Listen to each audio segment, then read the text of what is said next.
My fiancé announced, "The wedding is off unless you double the budget." I said, "You're right, it's off." Then I used the wedding fund to buy Bitcoin. When it tripled 6 months later, her mother called begging me to reconsider. I, 29 male, was supposed to marry Brooke, 27, this past June. We'd been together for 4 years, engaged for 1. Everything seemed perfect until she discovered Pinterest and wedding influencers. Our original budget was $25K. I'd saved $15 over 3 years, and my parents contributed $10 as their wedding gift. Pretty reasonable for a nice venue, good food, and about 100 guests. That was the plan we agreed on when I proposed. Then February happened. Brooke came home from her friend Carly's wedding with a whole new attitude. Suddenly, our intimate garden wedding was embarrassing and basically poverty. "Derek, we need to talk about the wedding." I was assembling IKEA furniture, already frustrated. "What about it?" "Carly's wedding cost $70 and it was perfect. The flowers alone were $8K. Our entire flower budget is $1,500. People will compare." "People who?" "Everyone. My sorority sisters, my coworkers, your family. My family doesn't care about flower arrangements." She rolled her eyes. "That's because they don't understand class." "Look, I've been thinking. We need to double the budget, minimum." I literally dropped the Allen wrench. "Double? To 50K? Where's that money coming from?" "You could take out a loan, or ask your brother. He just bought that huge house." My brother bought that house after working 80-hour weeks for 5 years. "But sure, let me ask him to fund your princess fantasy." "Brooke, we agreed on $25. That's already a lot." "It's really not. Do you know what the average wedding costs now?" $35. Average. We're below average. Is that what you think I'm worth? Below average? I saw where this was going. "The budget stays at $25K. She stood up, hands on hips. "Then the wedding is off until you can afford to give me what I deserve." I looked at her for a long moment. Really looked at her. This wasn't about flowers or venues. This was about competing with her friends, about Instagram posts, about showing off. "You're right," I said. "The wedding is off." Her face went through like 5 different expressions. "Wait, what?" "You said it's off unless I double the budget." "I'm not doubling the budget, so it's off." "Derek, don't be dramatic. I didn't mean, you literally just said it's off. I'm agreeing with you." She started crying, but not sad tears. Angry tears. "You're really gonna throw away 4 years over money?" "Apparently you are." She stormed out, went straight to her mom Gloria's house. Within an hour, my phone was blowing up. "Gloria, Derek, what did you do to my baby?" "Brooke's sister Tiffany, are seriously canceling the wedding over $25K? Cheap ass." "Carly, the $70K wedding friend." "Wow, Derek, way to show our true colors. Brooke deserves better." I turned off my phone and did something impulsive. Opened my laptop, logged into Coinbase, and bought $25K worth of Bitcoin. All of it. The entire wedding fund. Why? Honestly, pure spite. But also, I figured if I was going to be single, might as well take a risk. Bitcoin was at around $28 per coin at the time. Everyone said it was stupid. My buddy Jake called me insane. Brooke came back 3 days later with Gloria. "Derek, we need to discuss this like adults," Gloria said, sitting on my couch uninvited. "Nothing to discuss. Brooke ended our engagement. I accepted." "She didn't end anything," Gloria snapped. "She made a reasonable request. Modern weddings are a scam. I'm not going into debt for a party." Brooke pulled out her phone. "I already posted that we're postponing until you get your finances together. You should post that it's canceled entirely, and you should probably move your stuff out." The look on her face, like I'd slapped her with a fish. "You're kicking me out? We're not engaged anymore. Why would you live here?" "Because I have nowhere to go. I can't afford rent on my own." Should have thought about that before ultimatums. Gloria went nuclear. "You little piece of garbage, after everything my daughter gave you." What exactly did she give me? Half the rent? Sometimes? When she wasn't spending it on CrossFit? They left, but not before Brooke grabbed some things, and Gloria threatened to sue me for emotional damages. Good luck with that. Update 1. So Bitcoin hit 35K. My $25 was now worth about $31. Not life-changing, but satisfying. I hadn't told anyone except Jake. Meanwhile, Brooke had launched a full social media campaign, posted old photos of us with captions like, "Sometimes love isn't enough when someone values money over your happiness." And know your worth, ladies. Her friends ate it up. Comments about how I was financially abusive and manipulative. One particularly creative person said I probably had small dick energy. Then Brooke started dating Todd, some CrossFit coach who looked like he ate testosterone for breakfast. She made sure to post lots of photos, him carrying her on his shoulders, them at expensive restaurants. Upgrade kind of love, know your worth.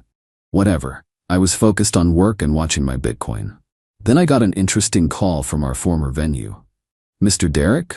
This is Patricia from Rosewood Gardens. I'm calling about your deposit. Oh right, can you process the refund? Actually, there's an issue. A Miss Brooke called saying she's still planning the wedding and wants to change the date, but she needs access to the deposit. We're not together anymore. Please process the refund to my card. I'll need that in writing. Also, she was quite aggressive with our staff.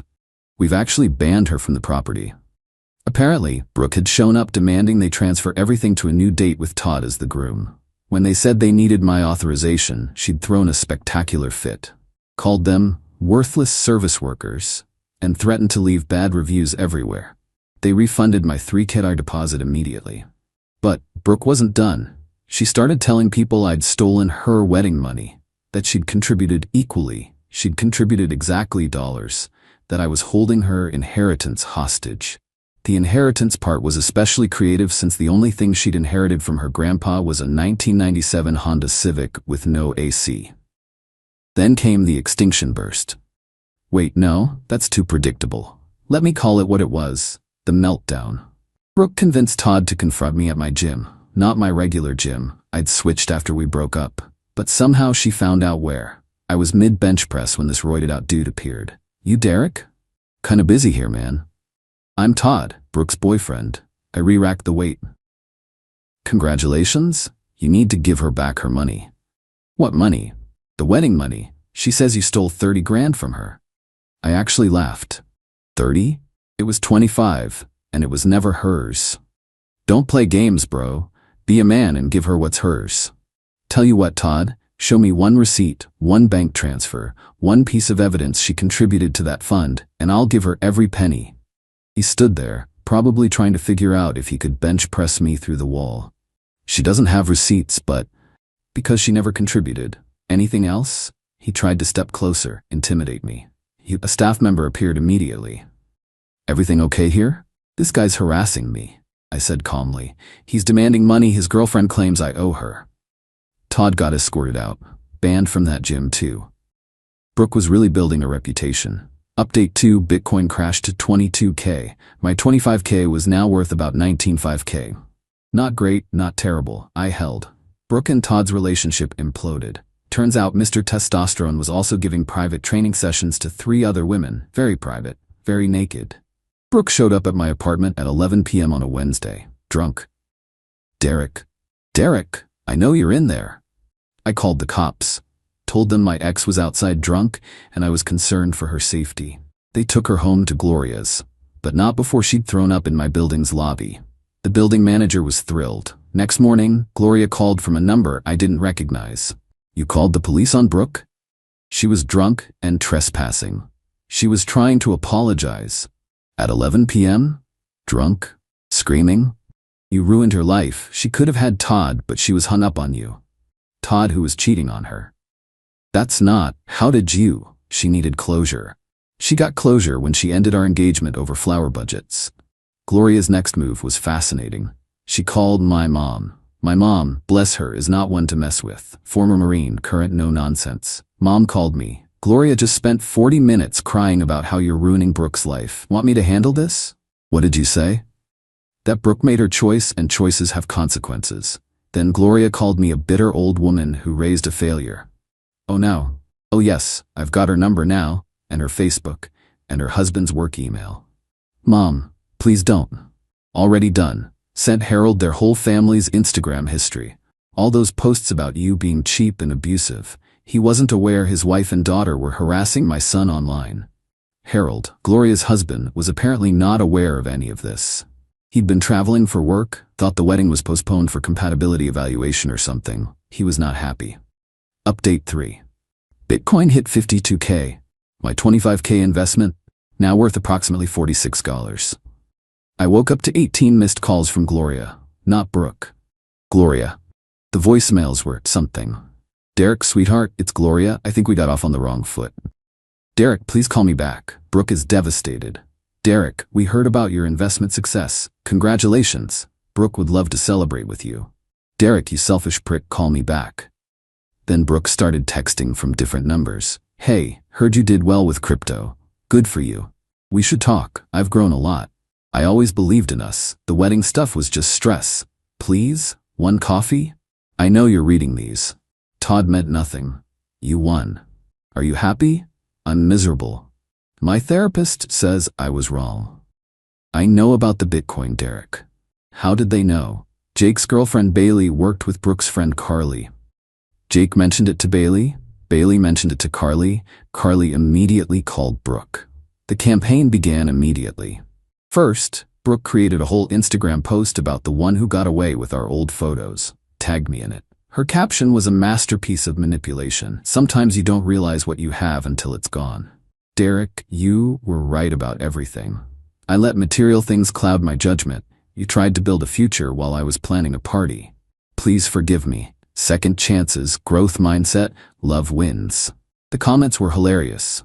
Get him back, girl. He doesn't deserve you, queen. Men like that don't exist anymore. Then came the ambush. I was at Whole Foods when Brooke appeared in the cereal aisle. Full makeup, sundress, looking like she'd stepped out of a rom-com. Derek, what are the odds? Pretty high since you follow my Instagram and I posted about needing groceries. She laughed nervously.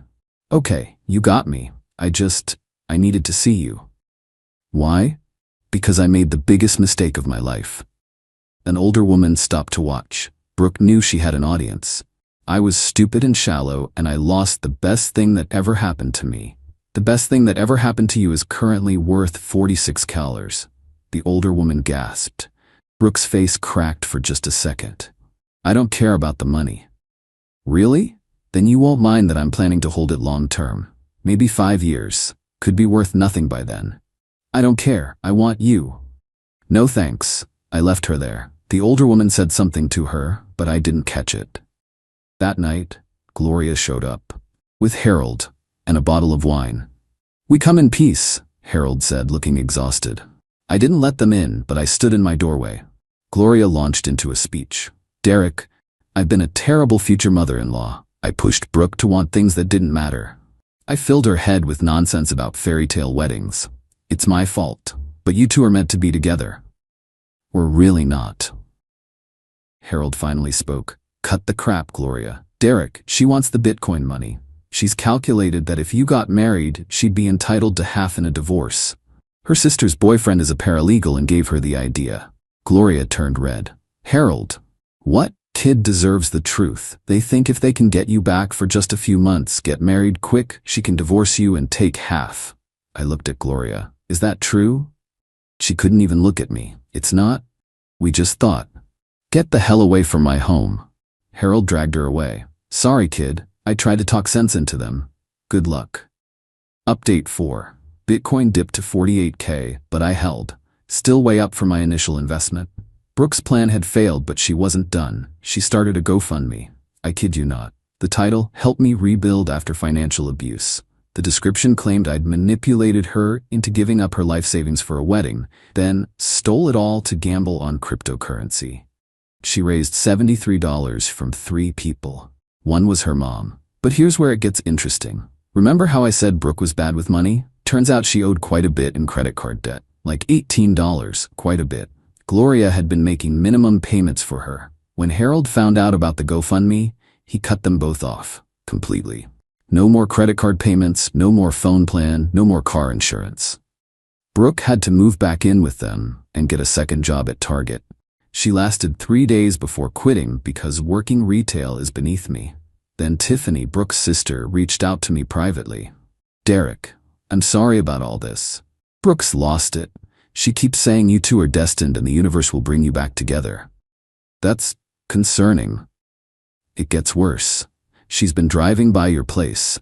She knows your schedule. She's convinced you're dating someone because you posted a photo at a restaurant and there were 2 plates. The photo was me and Jake celebrating a work promotion. But okay. Thanks for the heads up. There's more.